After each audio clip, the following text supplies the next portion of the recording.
Так, бул милиция Кара Суу районунун центрине жайгашкан. Милиция кызматкерлери менен жана Кара Суу районунун жаштары тыгыз иш алып барып атышат. Мен бул жерди жана тааныштырып кеттим эле. Андан бери мына элдер келип кетип атат. Элдер келип, эң кызыгы бул жерде эң жанагы мактоого татый турган нерсе мына өзүңүздөр көрүп турасыздар. Бул жерге элдер чогулуп ушул өлкөбүздө болуп аткан нерсе үчүн чогулганы бир көздү сүйүндүрсө, биз көздү бир сүйүндүрсө, экинчиси мына ушу Кара Суу шаарынын мэри өзү баш болуп мына эл менен бул агайыбыз азыр өзүн тааныштырат, ротациянын эме менен келген экен, бирок бат эле убакытта мына эл менен аралашып, мына азыр саат канча болду? Мына саат 10дон ашса да мына эл менен тыгыз иш алып барып, бу жердеги жанагы кум помуш чогултуу эмелер менен. Так, биринчи элден баштайлы сиз сөздү. Ким? Жогорку кеңештин экс депутаты Дүйшөн Төрөкуловдо сөз. Саламатсыздарбы? Бүгүн мамлекетибизде ушундай коңшу мамлекеттин баскынчылык кылгандыгына байланыштуу шаарыбыздын бул центр болуп эсептелет. Шаарыбыздын жетекчилиги дагы бул жерде жаштар эч ким чакырбай эле өзүнүн инициативасы менен каяк барайлык, кандай кылайлык, бизден кандай жардам деген маселелер менен чогулуп атат азыр.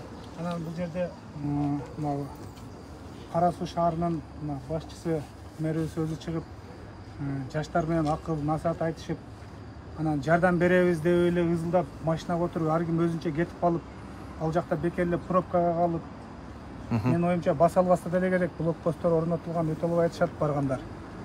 Биз азыр акылдашып сүйлөшүп атабыз.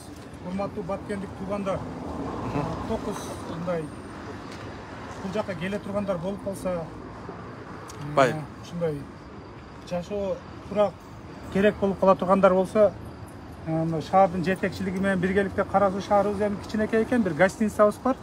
Барып сүйлөшүп, ар жака чачырап, анан мен алып кеттим, сен алып кеттиң, каякта деп таппай калбай, бир гостиницага орноштуруп, ошол жакта багайлы өзүбүз, карашайлык, жогун таап берейлик деген маселелерди карап атабыз.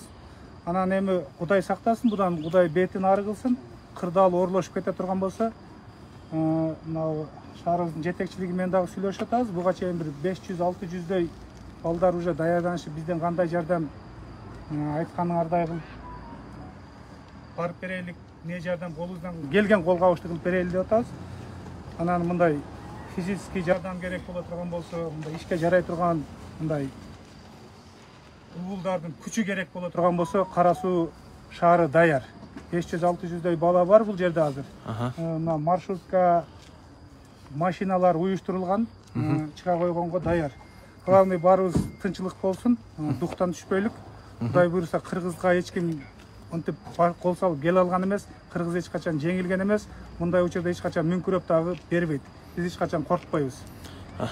Рахмат сизге, Дүйшөн Төрөкулов.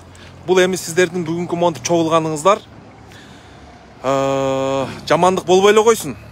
Бирок азыр ошол жерде жапа чегип, үйлөрүнөн которуп, айрыкча мына жаш балдар, карыгандар жер которуп отурат. Мына ошолорго дух болот, дем күч болот. Шаар башчыга бир сөз берели, саламатсызбы? Сиз мына шаар тургундары менен мына түнгө карабай мына чогулган продукталар менен өзүңүз башыңызда туруш жерде элдер менен иш алып барып атыпсыз.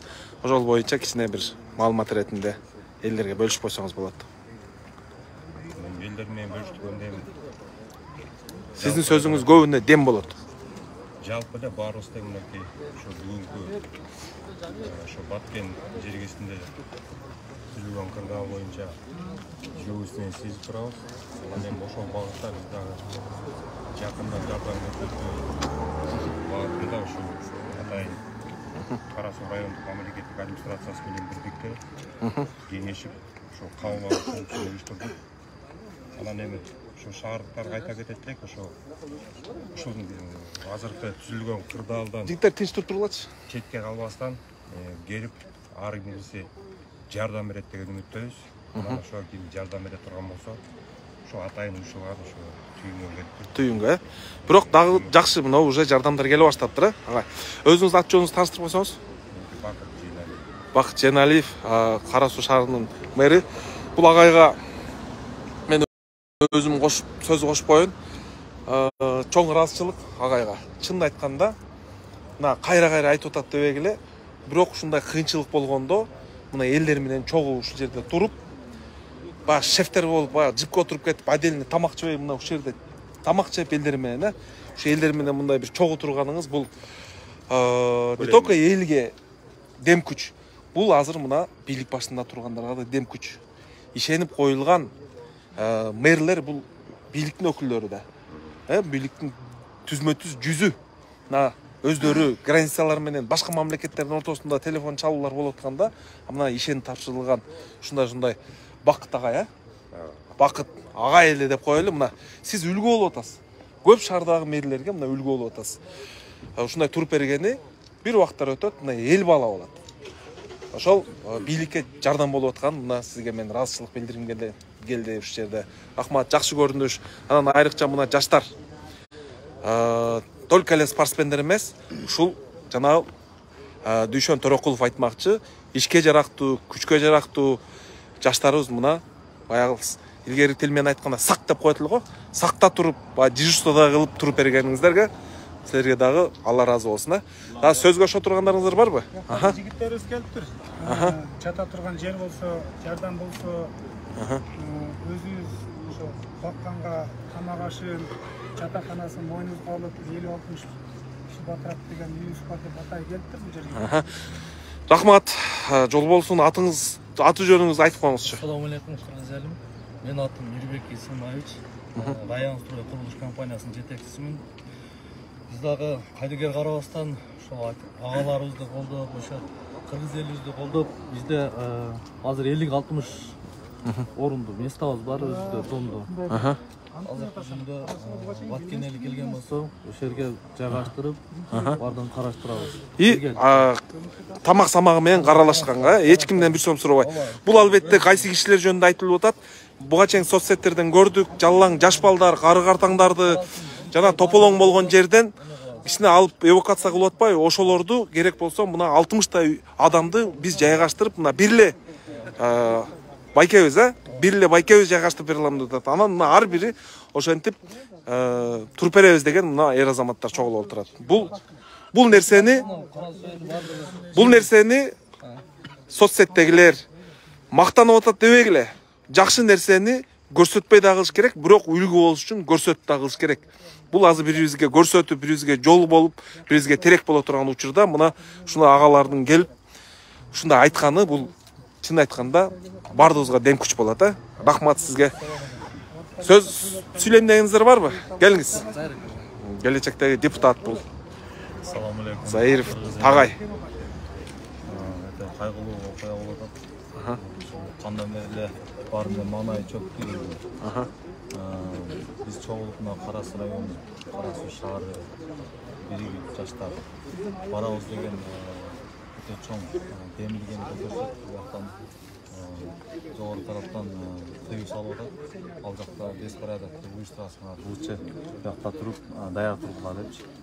Ошого бияктан даярданып, анан келе турган баткендик туугандарыбызга ошол месталар даярдап, жок дегенде ушул жаш кары картаңдарды, жаш балдарды, аялдарды келсе тосуп алып, жакшы жайгаштырып, ошол кырдаал бүткөнгө чейин камсыздап, тамак ашын карап, жакшы карап берели деген жакшы үмүттөр менен мына жаштардын бүт ар айылдан, шаардан келген айылдын патриоттору келип чогулуп отурат.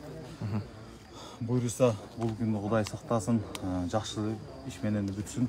Эгер жамандыгына айланса, мына кыргыздын жигиттери турат биякта. Баарыбыз даярбыз. камтылып, ошол жерибиз сакталган. Турган жигиттердин бардыгы дапдаяр. Рахмат сиздерге. Чоктоңуздар, Кудай буйрса биз сиздер менен. Бир тууганбыз бардыгыбыз. Рахмат, мына жаштардан сөз сүйлөйм дегениңиздер болсо, бияка кошулуңуздар.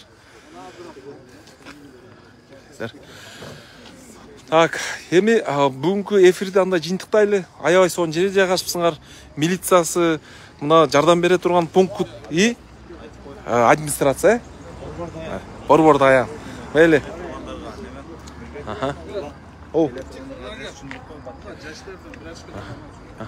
Кел жаштардан.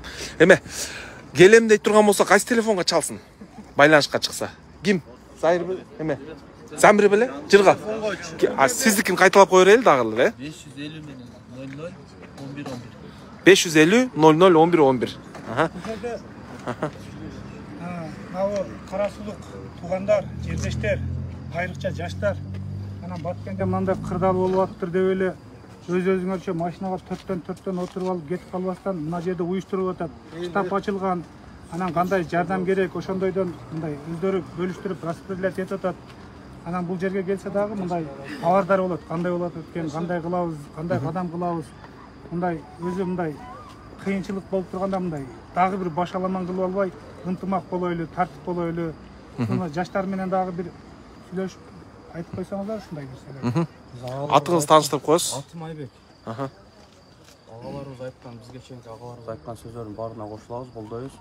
Урматтуу Кара Суу районунун тургундары, жашоочулары, келиңиздер ушундай учурда биригели, чогулайлы, ынтымакта кеңешип иш алып баралы. Рахмат. Мына бүгүнкү саат мына 10дон ашып калды. Ушундай көрүнүш. Кара Суу администрациянын алды. Мейли бул менен эфирди. Малатсы. Ушундай көрүнүштөрдү көргөндө кыргыз эли бир тууган экенибиз мында далилденип атат.